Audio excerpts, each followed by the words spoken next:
Good afternoon, everybody. Good to see all of you. Happy Friday. The President looks forward to embarking on his historic return to the Middle East, visiting Saudi Arabia, Qatar, and the United Arab Emirates next week, where he will focus on strengthening ties between our nations. 8 years ago, President Trump's first trip was to this same region of the world, where he introduced his bold peace through strength foreign policy strategy. On that trip, the President laid out his goal of eradicating terrorism and extremism in the region, which he successfully accomplished over the course of his administration with the total defeat of ISIS and the historic signing of the Abraham Accords. Now, 8 years later, President Trump will return to re-emphasize his continued vision for a proud, prosperous, and successful Middle East, where the United States and Middle Eastern nations are in cooperative relationships and where extremism is defeated in place of commerce and cultural exchanges. This trip ultimately highlights how we stand on the brink of the golden age for both America and the Middle East, united by a shared vision of stability, opportunity, and mutual respect. The President greatly looks forward to visiting with our brave men and women in uniform at our U.S. Air Base in Qatar throughout this trip. Yesterday, President Trump demonstrated the art of the deal and secured a historic trade agreement, despite all of the naysayers who said no deals were coming. That, of course, turned out to be untrue. On the 80th anniversary of Victory Day for World War II, President Trump announced a great deal that provides American companies unprecedented access to the UK markets while bolstering U.S. national security.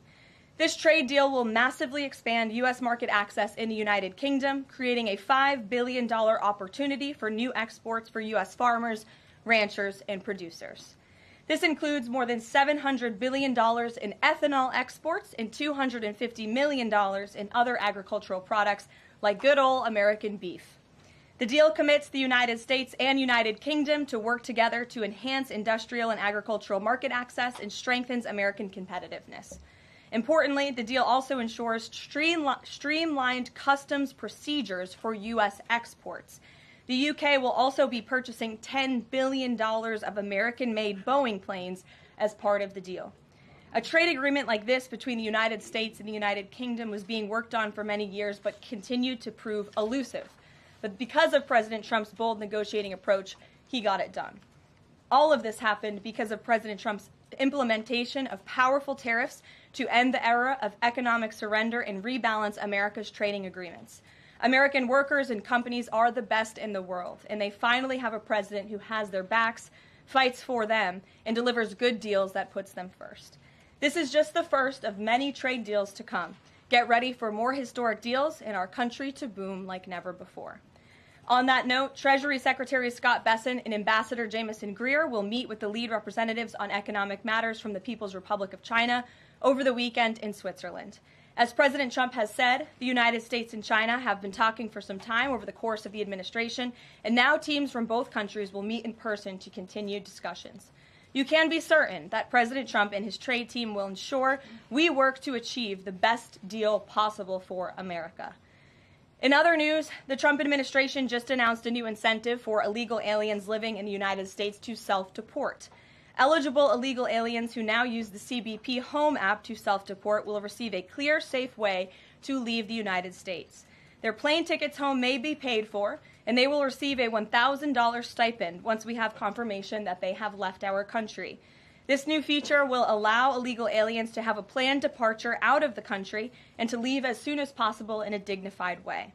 If illegal aliens make the right decision here and submit their intent to depart through the CBP Home app and pass extensive vetting, they will be temporarily deprioritized for ICE detention and enforcement action before their scheduled departure.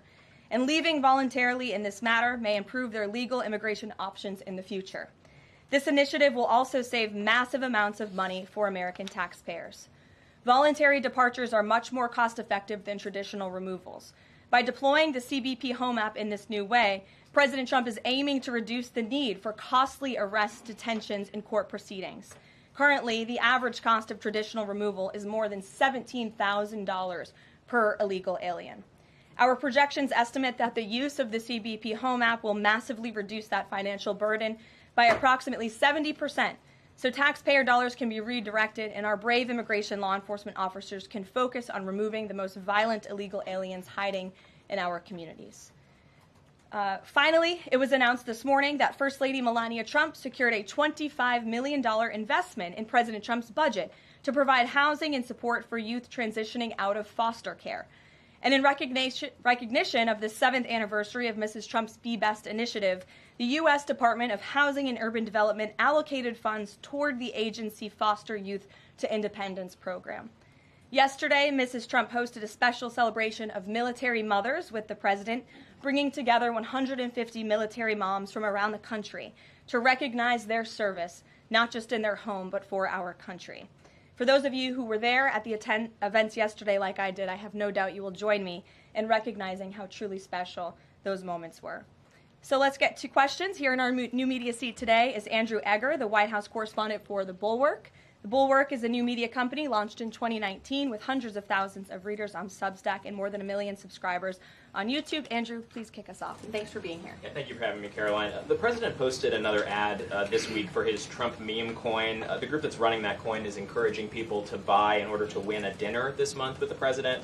Why is the president planning to attend a dinner for the top investors in his coin? Look, the president is abiding by all conflict of interest laws. The president has been incredibly transparent with his own personal financial obligations throughout the years. The president is a successful businessman, and I think, frankly, it's one of the many reasons that people reelected him back to this office. There are at least some people who are buying this coin who seem to view it as an opportunity to influence the president's views. There was a logistics company this week that said they would buy $20 million in the coin in order to advocate for free trade between the U.S. and Mexico. If buyers are buying for that reason, are they wasting their money? Look, I can assure you the president acts with only the interests of the American public in mind, putting our country first and doing what's best for our country, full stop. That's his intention, and that's what he's focused on. Kristen, good to see you here today. Welcome back. Caroline. Thank you. Glad to be back. So on those China talks, what does President Trump expect to come out of those talks? And is he going to be disappointed if his team can't secure a deal? Well, look, the president is very confident in his Secretary of Treasury, Scott Bessent, and, of course, Ambassador Jamieson Greer, who has played an instrumental role in all of these trade negotiations as well. I think yesterday's success, the announcement of a trade deal with the United Kingdom, is a great first step. Again, many said in this room it couldn't be done. Now we are moving forward with many other countries. We're talking to dozens of our trading partners around the world. But, of course, China is a major country, a major player in this space. And the president has said, and he's right, that China needs the United States of America. They need our markets. They need our consumer base. And Secretary Bessent knows that he's going to Switzerland this weekend with the full support and confidence and trust of the president here at home. Jack? Thanks very much, Caroline. 2 questions. First, can you give us an update on U.S. efforts to mediate or have an impact on the conflict between India and Pakistan? Sure, I absolutely can. This is something that the Secretary of State and, of course, now our National Security Advisor as well, Marco Rubio, has been very much involved in. The president has expressed he wants to see this de-escalate as quickly as possible. He understands these are 2 countries that have been at odds with one another for decades, long before President Trump was here in the Oval Office. However, he has good relationships with the leaders of both countries, and the Secretary of State, Marco Rubio, I spoke to him just yesterday. He has been in constant communication with the leaders of both countries trying to bring this conflict to an end. Just one other question. Yesterday, we saw the news of the new Pope. Before Pope Leo became Pope Leo, there were some critical comments that he made about President Trump and about Vice President Vance on his then X account. Does the White House have any reaction to those comments?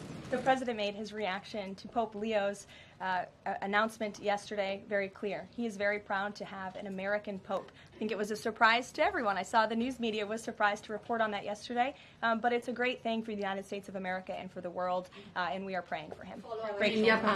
Thanks, Caroline. The president has been pretty firm on keeping these 145% tariffs in place on Chinese imports. Today, via Truth Social, he said that he'd be possibly open to lowering those to 80%.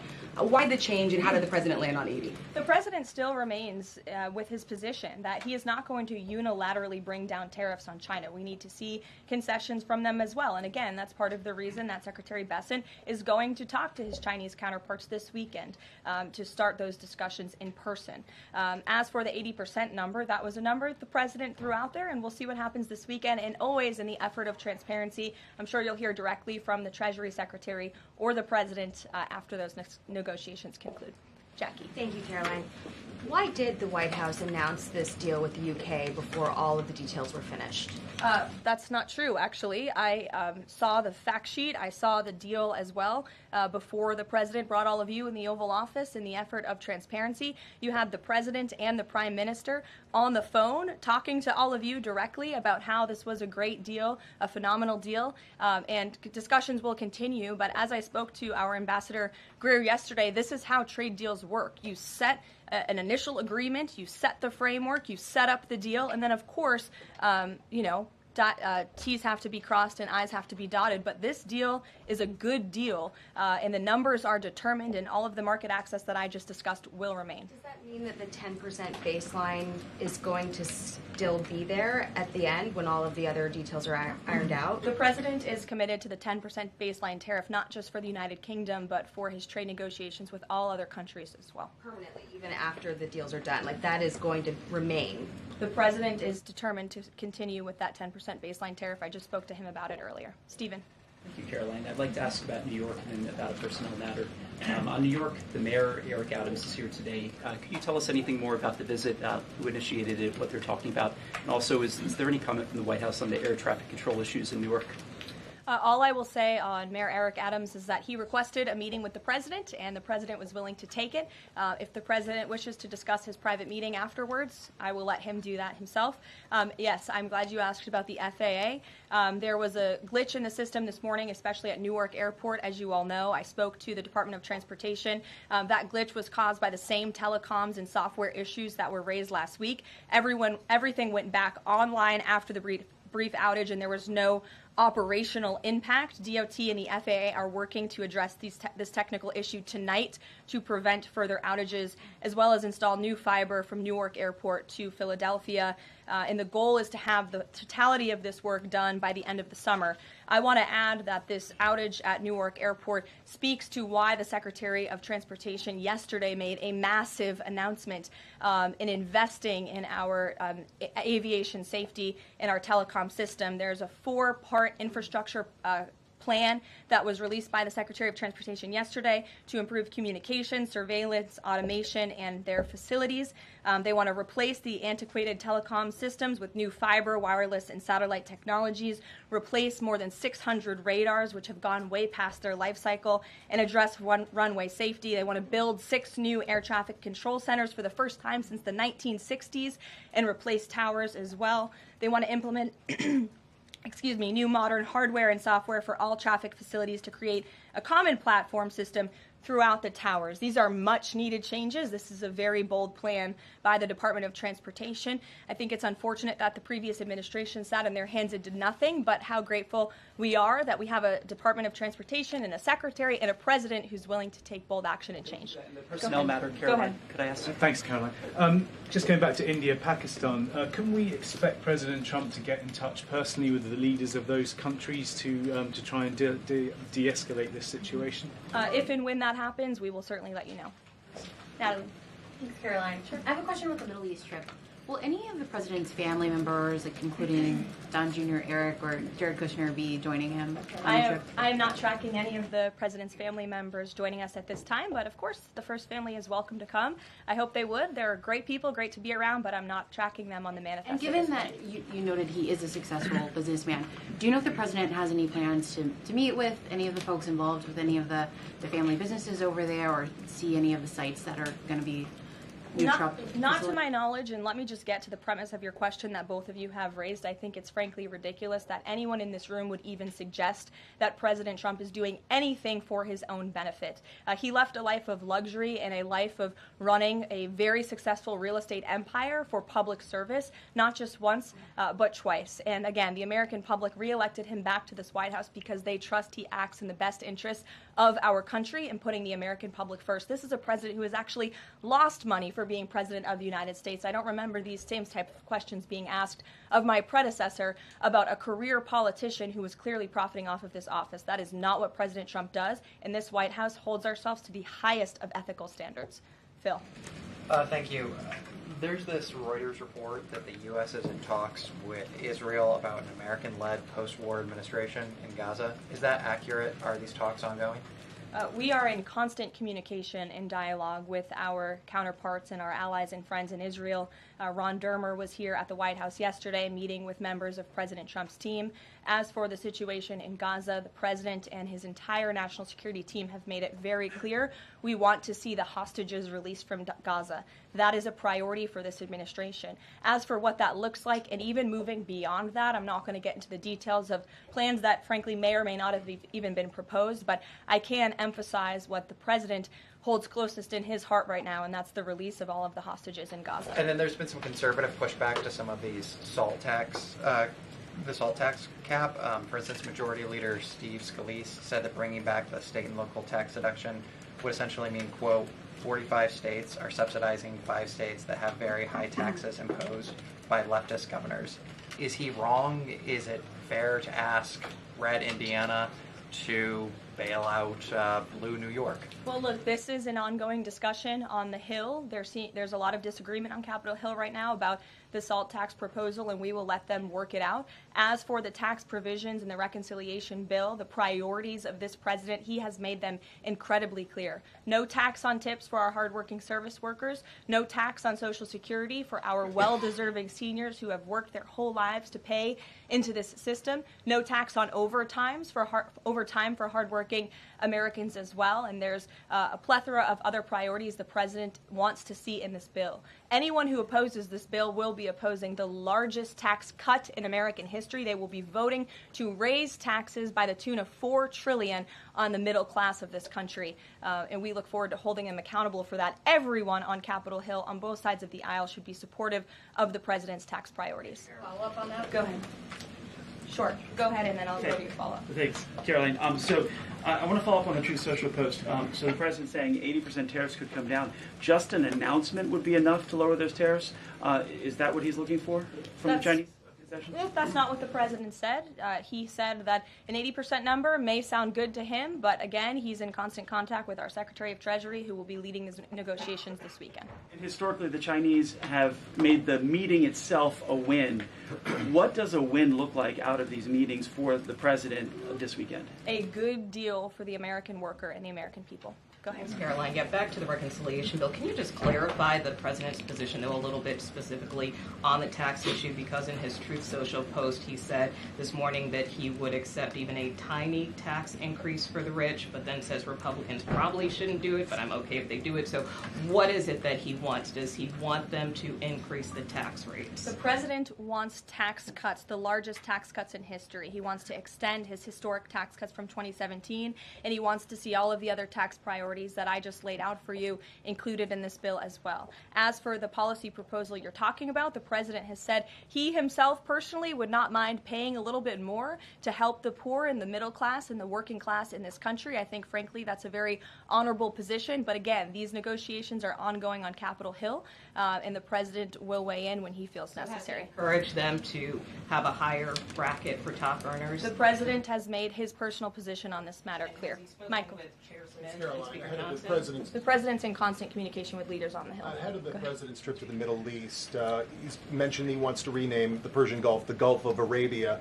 Iran is now saying that doing so will bring the wrath of all Iranians. Can you talk about the support that the Gulf of Arabia has in the region and why this is important to the president? Well, first of all, the president has said he hasn't made a determination yet. That was in the news that you guys all asked him about it, and he said he wasn't quite sure. So he hasn't made a definitive decision on that yet. And secondly, Caroline, the president has shown support for South African refugees that are coming to the United States next week. Can you talk about what these refugees are fleeing and why this is a priority for the administration? Well, the president has actually signed an executive order on that matter. My office can get it back to you, Michael. But this group in South Africa has faced racial persecution. In fact, the government there has vowed to take away their farmland that they own.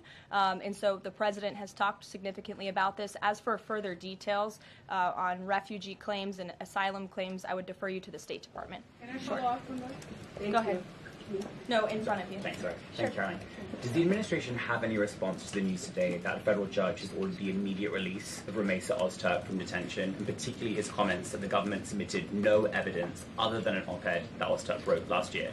I will have to check in with the Department of Homeland Security on that particular case, but I think our overall feeling, we've made quite clear that lower-level judges should not be dictating the foreign policy of the United States, and we absolutely believe that the President and the Department of Homeland Security are well within their legal rights to deport illegal immigrants. As for visa revocations, the Secretary of State has the right to do that as well. It is a privilege, not a right, to come to this country on a visa. But I'll check in on the specific case. My office will get you details. Sure.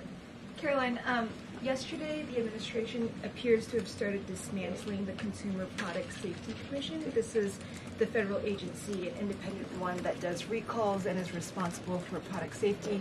Does the administration not believe that it's important, to keep toys and cribs? I mean, you're a young mom, off of the product of the market. It's a federal agency within which branch? It's the executive branch. Who's the head of the executive branch? The President of the United States. He has the right to fire people within the executive branch. It's a pretty simple answer. Francesca. Thanks. One foreign policy one and then a domestic policy thing, if I could. As far as the president's trip goes next week, is he planning to meet with the FIFA president in either Saudi Arabia or Qatar? And if so, could you give us some more details about that? The president has quite a few meetings with many people when he is there. We can certainly check at the itinerary and let you know if the FIFA president will be there next week. Frankly, I'm not quite sure, but we can certainly get you an answer. As you know, the president attended a FIFA task force meeting at the White House this week.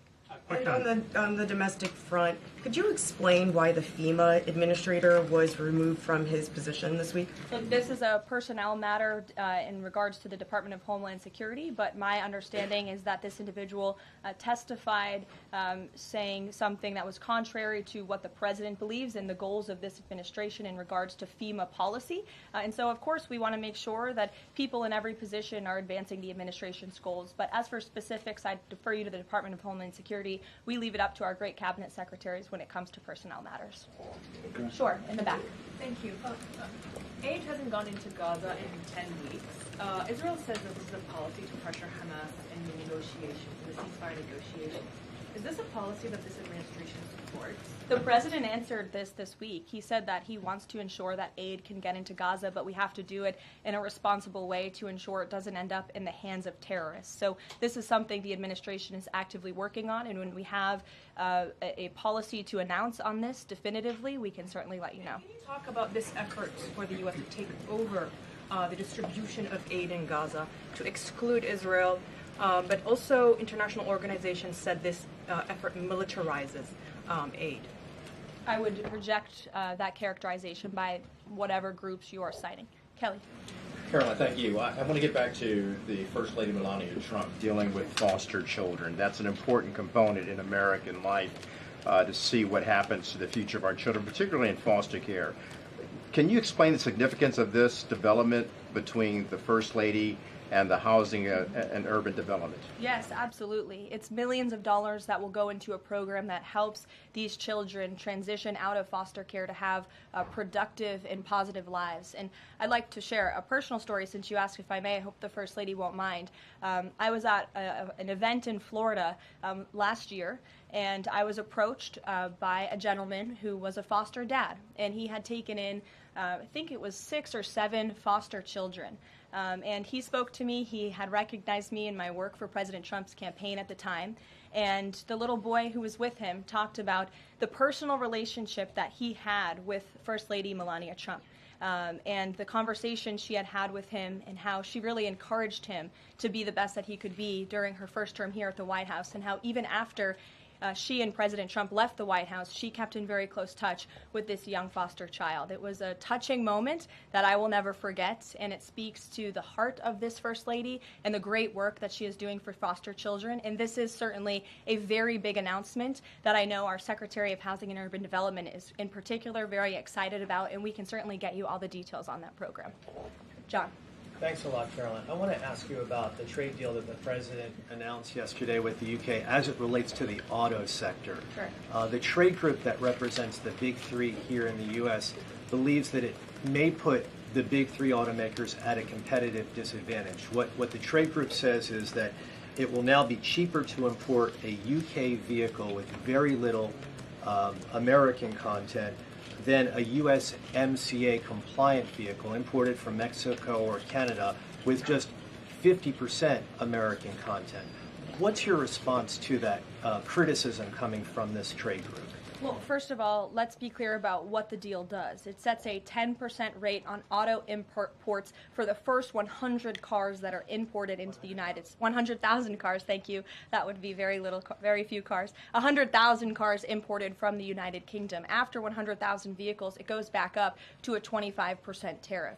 And as for our U.S. auto manufacturers, our auto industry, the president wants to put them on the best pedestal to compete. And by the way, if they produce vehicles right here in the United States of America, they will face no tariff at all. I would argue of any industry, the president has spent more time talking to and listening to the concerns of our auto industry here at home. He hears them, he believes in them, he wants to see them produce their vehicles here in the United States of America. This is a good deal for them too. Is this a model for European and Asian vehicles as well, what we see coming out of the UK trade deal with the U.S.? Look, all of these deals are going to be tailor-made. The president has said that from the beginning. It's very apropos that the first trade deal was announced between the United States and the United Kingdom, one of our oldest and greatest allies, but each country has unique concerns and challenges in terms of American industry. We need to open up markets in every single country, and obviously the needs are unique, so our trade team is looking at each country and the advantages that we can pursue for American industries and American workers. Sure. Happy early Mother's Day. Oh, thank you. The president said yesterday that he would be speaking with Zelensky shortly. Did that call happen yesterday, or do we expect that to happen in the near term? The call happened yesterday. President Zelensky called the president to tell him that the critical minerals deal had passed the parliament in Ukraine. I talked to the president about that call. He said it was very good and productive, and of course the critical minerals deal is great for Ukraine, but also of course for the United States of America and our taxpayers here. It was a good call, and they also spoke about, of course, this ceasefire that the president proposed, the 30-day ceasefire between Russia and Ukraine, which we know Europe is on board with, and we hope both countries will agree to. Just on next week, do we expect President Putin, is there any chance that he could meet with Trump while he's in the region? The president answered this yesterday. Not going to happen. Question on ceasefire. Has he got any reaction from Zelensky or Putin on the proposal for ceasefire? Is he satisfied by the reaction to that proposal? Not to my knowledge, but certainly if there is a reaction and updates, I'm sure you'll hear directly from the president. Question, the president fired the Librarian of Congress. Why did he choose to do that? We felt she did not fit the needs of the American people. There were quite concerning things that she had done at the Library of Congress in the pursuit of DEI and putting inappropriate books in the library for children, and we don't believe that she was serving the interests of the American taxpayer well, so she has been removed from her position, and the president is well within his rights to do that. John. Thank you, Caroline. Happy Mother's Day as well. Thank you. President Trump ran on delivering the biggest tax cut in history. He got over 70 million votes. Right now, you got a handful of obstructionists in the Republican conference that are saying they're not going to go along with his tax cut package. You just said those that don't will be held accountable. What is your description of being held accountable? Well, look, I think they'll be held accountable by the voters in their respective districts if they choose to vote for a tax hike to the tune of $4 trillion, which would raise taxes to thousands of dollars per household in this country. The president has great political instincts. That's why he's back in the Oval Office, and Capitol Hill should follow his lead. As for the president, speaking of him, he will be signing executive orders later this afternoon. We are happy to provide more information on those executive orders if you wish. Thank you for the Mother's Day wishes, and happy Mother's Day to all of the moms in the room. And don't forget to call your mom this Sunday. We'll see you guys later. Have a good weekend. Thank you, Caroline.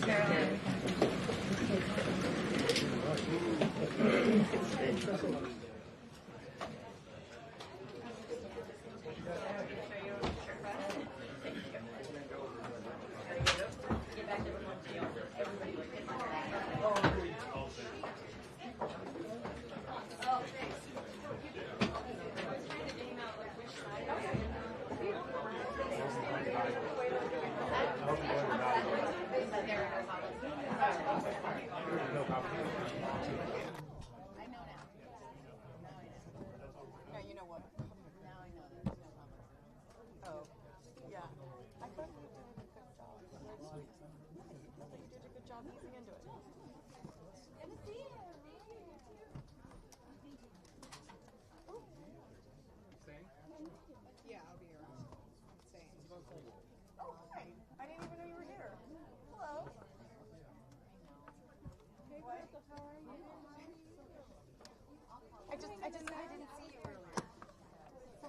That's what I always say, but like, I really mean it.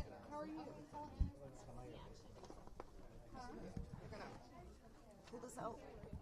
We always say it. We never do. We can. You have my number. I'm